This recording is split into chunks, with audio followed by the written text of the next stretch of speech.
Hello दोस्तों, welcome to edu पाठशाला। Education with difference में आपका स्वागत है।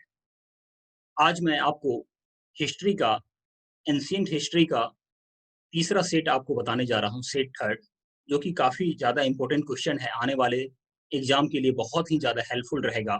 तो आइए, आज का सेशन चालू करते हैं। एडू पाठशाला में आज एंशिएंट हिस्ट्री का एमसीक्यू क्वेश्चन आपको मैं बताने जा रहा हूँ। 80 क्वेश्चन तक मैंने बता चुका था, सेट 1 और सेट 2 में, जो कि डिस्क्रिप्शन के नीचे लिंक दिया हुआ रहेगा, आप ज़रूर देख लेंगे। काफ़ी अच्छे क्वेश्चन है उसमें। आइए चलते हैं क्वेश्चन नंबर 81 पे। नाभी वर्ष किस देश का ऐतिहासिक नाम है? नाभी वर्ष किस देश का ऐतिहासिक नाम है? तो दोस्तों, ये आपको पता ही होगा, जो नाभी वर्ष जो है, ये भारत देश का जो है ऐतिहासिक नाम है। अब ऐतिहासिक स्रोतों के अनुसार भारत का नाम, भारतवर्ष का पुराना नाम नाभी वर्ष था, जो पहले जैन तीर्थकर ऋषभ देव के पिता राजा नाभी के नाम पर था। तो आपको समझ आ गया होगा। आते हैं नेक्स्ट क्वेश्चन पे। इसमें है जो निम्नलिखित में किस भारतीय राजा ने धर्म महामात नियुक्त किए थे? धर्म महामात जो है, कौन से ऐसे भारतीय राजा थे जो कि नियुक्त किए थे? तो दोस्तों, धर्म महामात जो है, अशोक ने नियुक्त किए थे। अशोक ने अपने धर्म के प्रचार के लिए धर्म महामात नियुक्त किए थे, जो उसके धर्म का प्रचार करते थे। इसकी जानकारी अशोक के शिलालेख से मिलती है। इसकी जानकारी जो है अशोक के शिलालेख से मिलती है। आइए नेक्स्ट क्वेश्चन पे। इसमें है जो जैन धर्म के 22वें तीर्थकर कौन थे? तो जैन धर्म के 22वें तीर्थकर थे अरिष्ट नेमि। कौन थे? अरिष्ट नेमि। जैन धर्म के 22वें तीर्थकर अरिष्ट नेमि थे। उनका वर्णन ऋग्वेद में है। उनका वर्णन जो है ऋग्वेद में है। जैन धर्म के पहले तीर्थकर ऋषभ देव थे। जैन धर्म में कुल 24 तीर्थकर थे, जिसमें से पहले ऋषभ देव और 22वें अरिष्ट नेमि का नाम ऋग्वेद में है। तो आइए नेक्स्ट क्वेश्चन पे चलते हैं। मातृनामा किस वंश के शासकों द्वारा शुरू किया गया? मातृनामा जो है, किस वंश के शासकों द्वारा जो शुरू किया गया था? तो आइए आप देखिए ऑप्शन। इसमें है सातवाहन वंश के द्वारा ये शुरू किया गया था। मातृनामा अपने नाम के आगे माता का नाम लिखने की प्रथा थी। मातृनामा जो है, अपने नाम के आगे माता का नाम लिखने की प्रथा थी, उसे हम मातृनामा बोलते हैं। तो ये जो है आपको ये ये जो है सातवाहक जो राजा थे, तो मातृनामा सातवाहक राजाओं ने शुरू की थी। उदाहरण के लिए सातवाहक वंश का सबसे महान राजा सातकर्णी था, जिसने अपने नाम अपनी मां गौतमी के नाम पर गौतमी पुत्र सातकर्णी रखा था। आइए चलते हैं नेक्स्ट क्वेश्चन पे। नेक्स्ट क्वेश्चन ये है मेरा, जो मनु ने किस अपराध के लिए ब्राह्मण को अनवर्णन की तुलना ब्राह्मण को अनवर्ण की तुलना में अधिक दंड देने को कहा? मतलब दूसरे कास्ट के कंपैरिजन में ब्राह्मण को ज्यादा अधिक पनिशमेंट देने के लिए कहा गया था। तो ऐसा क्या काम था जिसके लिए कहा गया था, जो दूसरे धर्म से जो है ज्यादा इनको दिया जाना चाहिए? तो चोरी, अगर ब्राह्मण चोरी करते हैं और अदर कास्ट चोरी करते हैं, तो ब्राह्मण को ज्यादा दंड देना है। मनु महाराज ने मनुस्मृति की रचना की। मनुस्मृति के अनुसार चोरी के लिए ब्राह्मण को अनवर्ण की अपेक्षा अधिक दंड मिलना चाहिए। अनवर्ण मतलब क्या होता है? अदर कास्ट, जैसे क्षत्रिय से ज्यादा उनको दंड मिलना चाहिए। आइए अब चलते हैं क्वेश्चन नंबर 86 पे। राजा ब्राह्मणों को छोड़कर सबका स्वामी है। राजा जो है ब्राह्मणों को छोड़ करके सबका स्वामी है, यह विचार किसके थे? यह विचार जो है किसके थे? तो काफी सारा अच्छा क्वेश्चन है। ये गौतम के विचार थे। किसके विचार थे? गौतम के।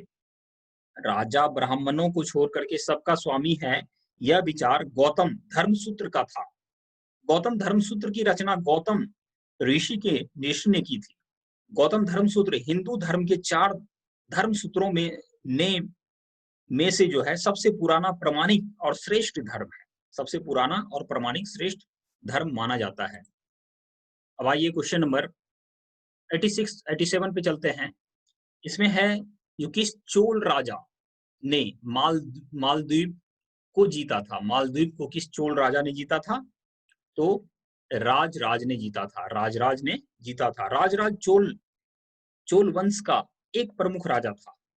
उसकी समुद्री सेना 12,000 की थी। समुद्री सेना कितने की थी? 12,000 की थी।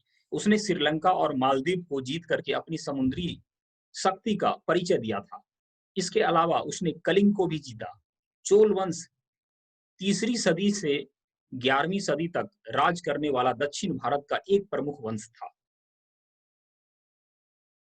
आइए क्वेश्चन नंबर चलते हैं। Let's see the question number 88।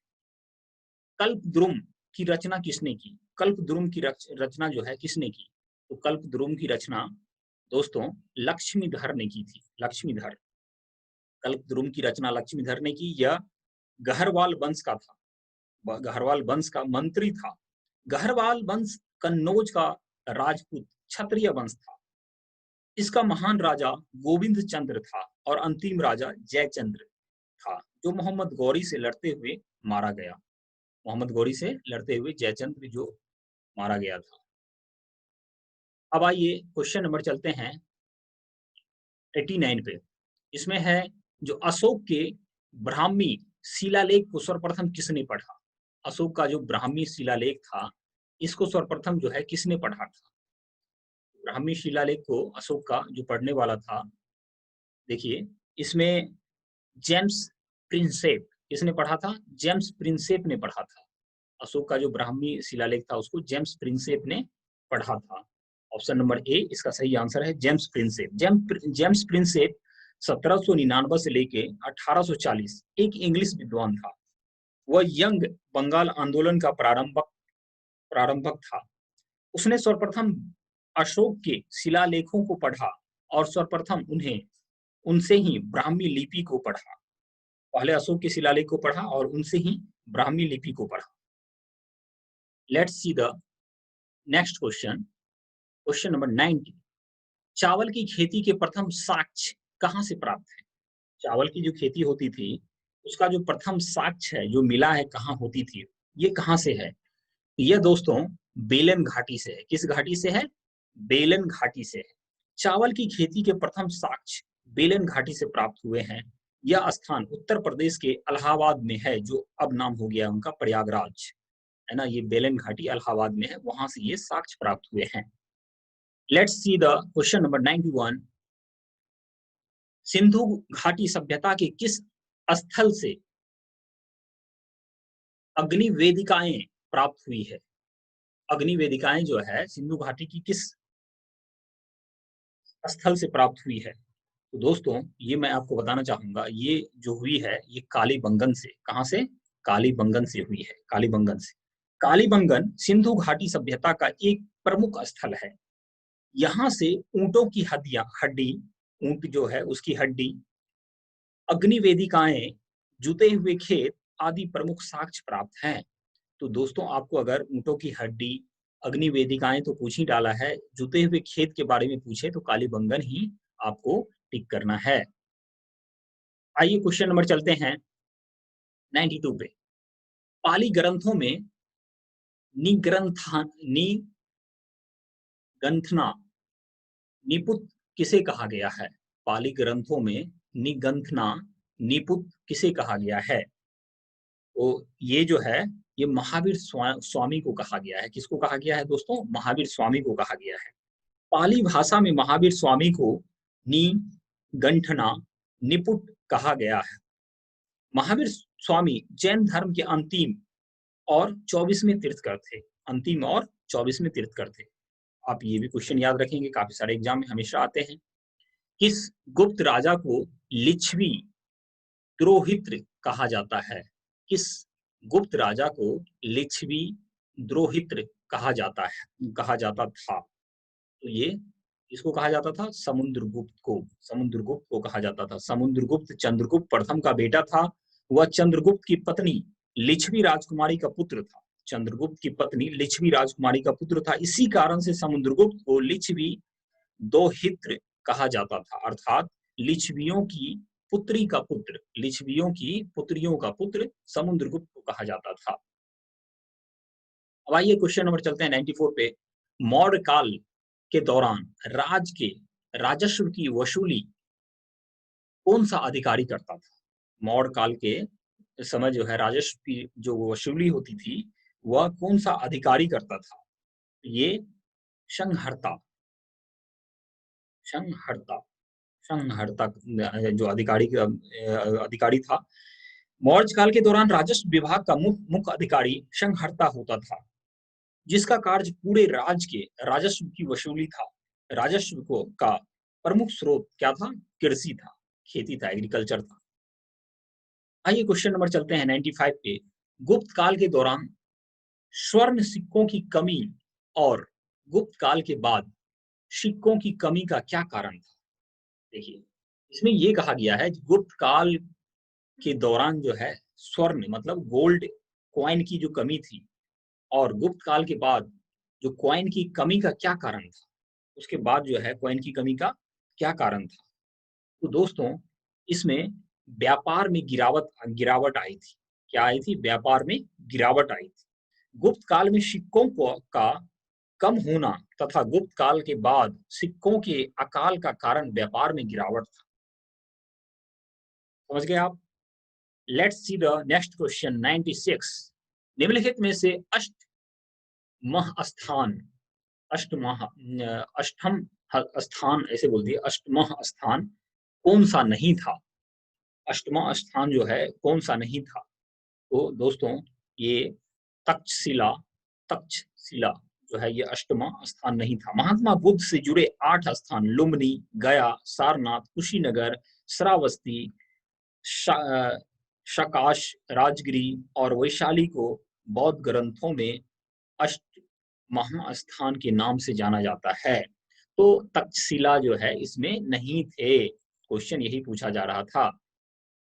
अब दोस्तों, तृतीय बौद्ध संगति किसके काल में हुई थी? तृतीय बौद्ध संगति जो है ये किसके काल में हुई थी? तो ये मैं आपको बताने जा रहा हूँ।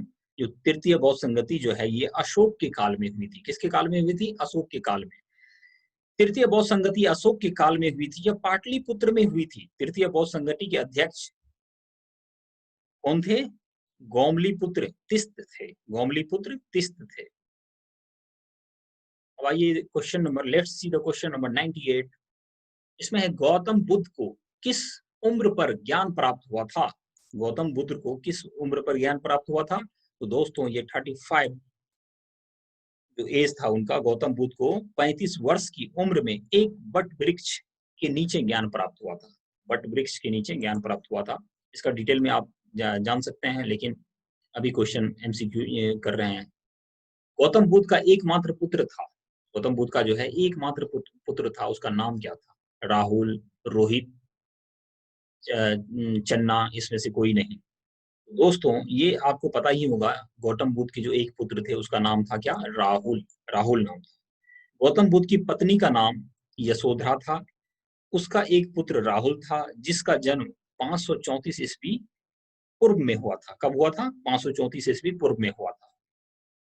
Let's see the question number 100। बहुत ही इंपॉर्टेंट क्वेश्चन है, ध्यान से आप लोग इसको समझिएगा और पढ़िएगा, याद रखिएगा। जैन धर्म के प्रथम तीर्थकर थे। दोस्तों, ये तो मैं अभी भी बताया हूँ क्वेश्चन में, ऋषभ देव। कौन थे? ऋषभ देव थे। जैन धर्म के पढ़े तीर्थकर ऋषभ देव थे। उसका नाम ऋग्वेद में भी आया है। उनके माता पिता का नाम भगवत पुराण में वर्णित है, इसलिए याद रखेंगे, इनका नाम ऋग्वेद में भी आया है और इनके माता पिता का भगवत पुराण में वर्णित है। आइए क्वेश्चन नंबर चलते हैं 101 पे। इसमें है जो महावीर स्वामी को किस नदी के तट पर कैवल्य प्राप्त हुआ? तो महावीर स्वामी को जो है किस नदी के किनारे पे जो है तट पे कैवल्य मतलब ज्ञान प्राप्ति हुई? तो रीजू पालिका नदी पे। किस नदी पे? रीजू पालिका। दोस्तों, ये जरूर याद रखेंगे आप, रीजू पालिका महावीर स्वामी को जो हुआ था ज्ञान प्राप्ति हुई थी।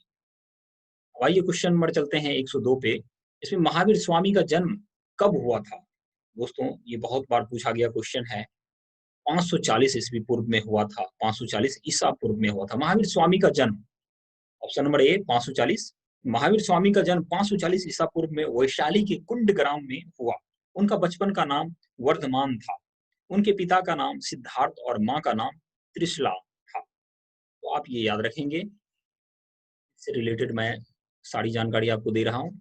ऋग्वेद में जैन धर्म के कौन से 2 तीर्थंकरों का उल्लेख है? बहुत ही इम्पोर्टेंट है, अभी मैं आपको जस्ट बताया हूँ इससे पहले।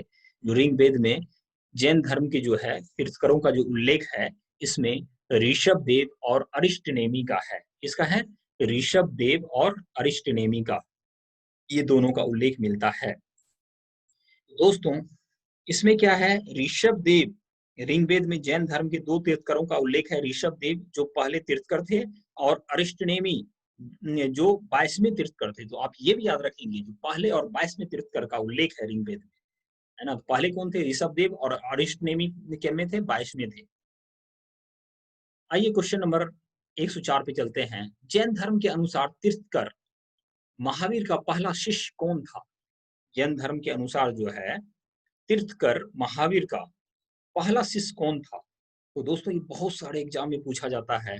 जामिल, जामली इसको बोलते हैं, जामिल बोल दीजिए, जामिल बोल दीजिए, या जामली बोल दीजिए, है ना? जामली थे। जैन ग्रंथों के अनुसार महावीर स्वामी का पहला शिष्य जो थे वो जामली था। जामली महावीर स्वामी की पुत्री का पति था, मतलब इसका दामाद था। आइए क्वेश्चन नंबर चलते हैं 105 में। महावीर स्वामी की पत्नी कौन थी?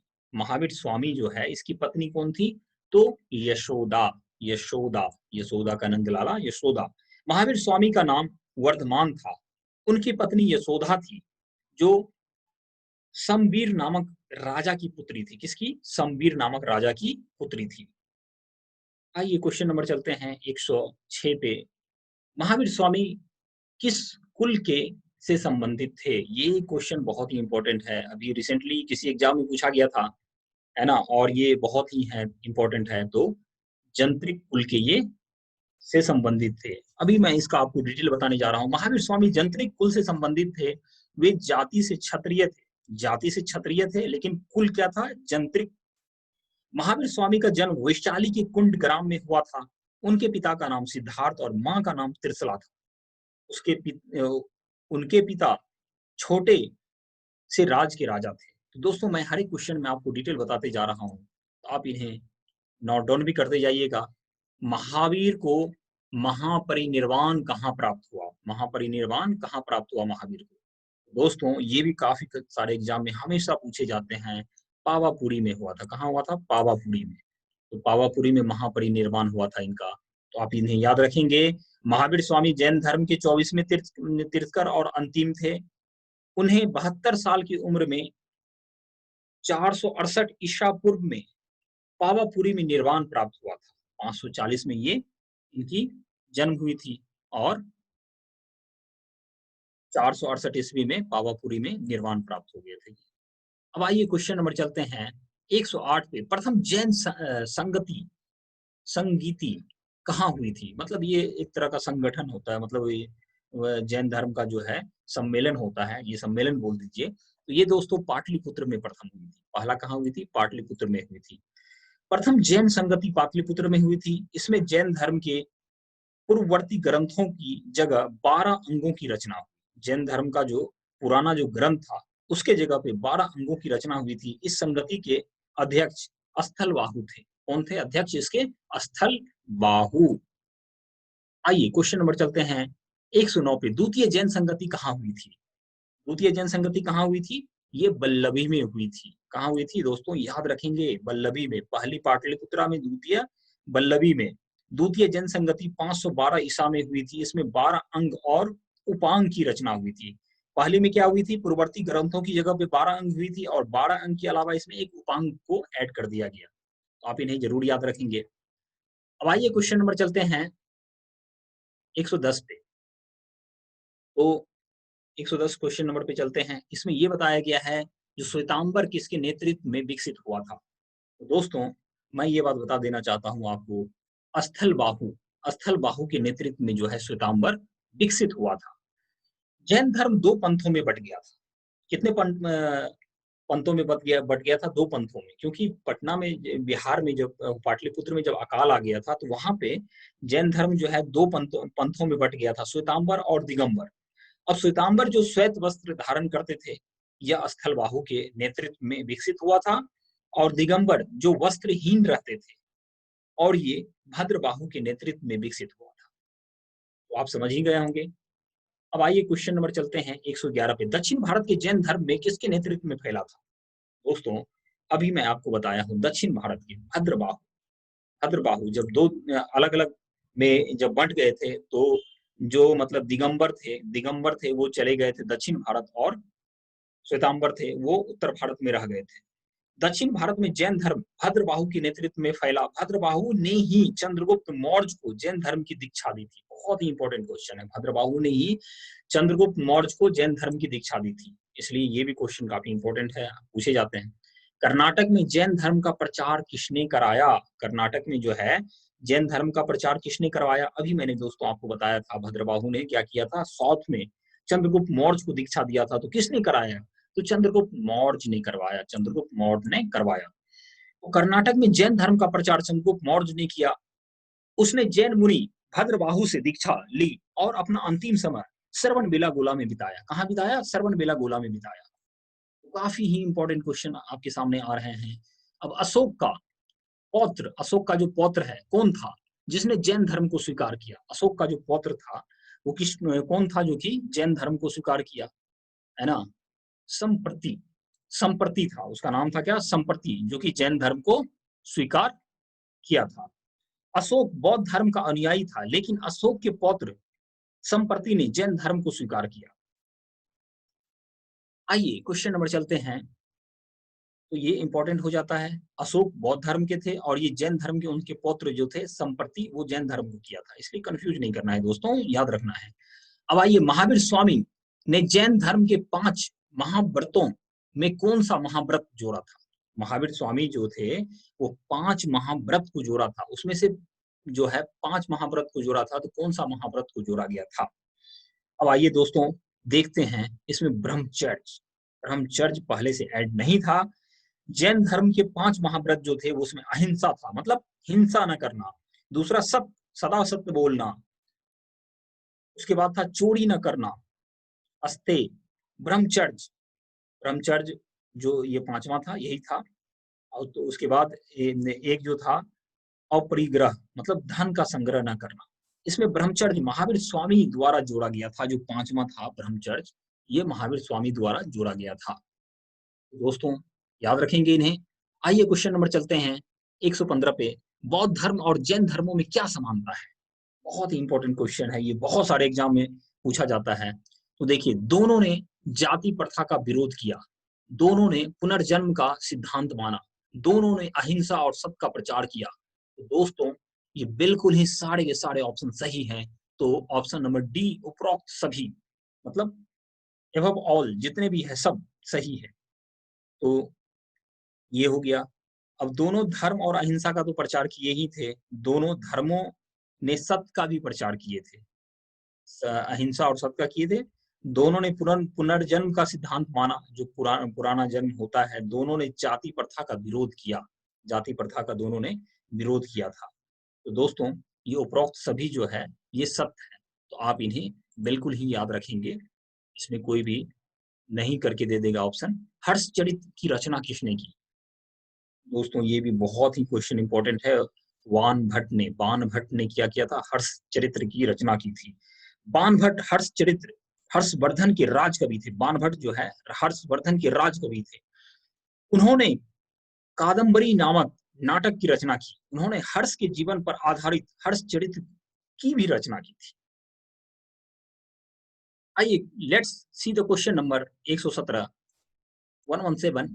पुष्पभूमि वंश का संस्थापक कौन था? पुष्पभूमि वंश का संस्थापक कौन था? तो दोस्तों ये पुष्पभूमि ही थे, अपने ही नाम पे ये वंश का नाम रख दिया गया था। बाण भट्ट के अनुसार पुष्पभूमि वंश के संस्थापक पुष्पभूति वंश होगा। पुष्पभूति वंश का संस्थापक जो है पुष्पभूति ही थे। बाण भट्ट के अनुसार पुष्पभूति वंश का संस्थापक पुष्पभूति ने ही। इसे वर्धन वंश भी कहते हैं, इसे वर्धन वंश भी कहते हैं। तो दोस्तों इसे आप भूलेंगे नहीं, वर्धन वंश लिखे या पुष्पभूति वंश लिखे, ये दोनों सेम ही है। तो हमेशा एग्जाम में वर्धन वंश देंगे, और आपको याद रखना है पुष्पभूति भी, और इसने पुष्पभूति से पुष्पभूति भी किया था, ये आप ज़रूर याद रखेंगे। अब आइए, हर्षवर्धन का बहनोई कौन था? अब हर्षवर्धन का जो है बहनोई कौन था, ये याद रखना है आपको। हर्षवर्धन का जो है बहनोई कौन था? तो आप इसमें देखिए क्वेश्चन है ग्रहवर्मन कौन था? ग्रहवर्मन। हर्षवर्धन का जो है बहनोई था ग्रहवर्धन।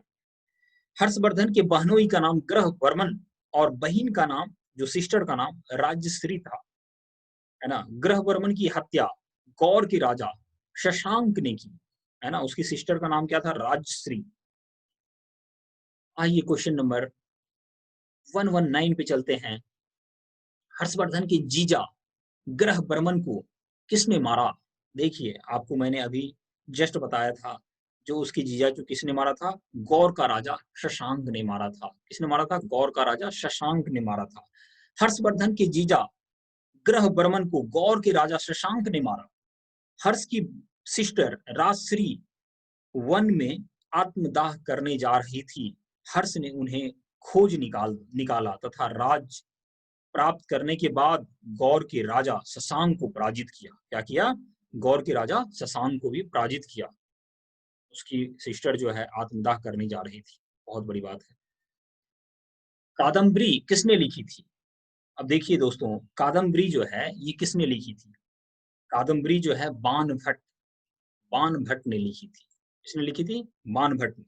कादम्बरी की रचना बाण भट्ट ने की। बाण भट्ट हर्षवर्धन के दरबारी कवि थे। इसके अलावा उसने हर्षचरित की रचना की थी। क्या की थी? हर्षचरित की रचना की थी। तो दोस्तों, ये आपको कैसा लगा?